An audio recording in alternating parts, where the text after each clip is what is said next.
Hello, in this video I'm gonna show you all lock screen methods available on Motorola Edge 50 Ultra. So let's get right into it. Over here we have some pretty basic lock screen methods that are accessible pretty much everywhere nowadays. So we have a swipe, which is just a swipe that allows you to unlock your device.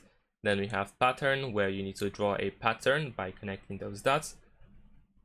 We have the pin code, where we need to use at least 4 digits of numbers in order to set up the pin code. And then we also have password, which allows you to use both numbers, letters, and actually not only that, but also special symbols.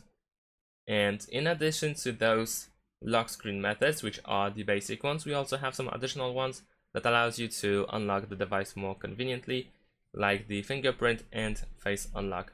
And that's it. Thanks for watching. Leave a like and subscribe to my channel, and see you in my next videos. Bye.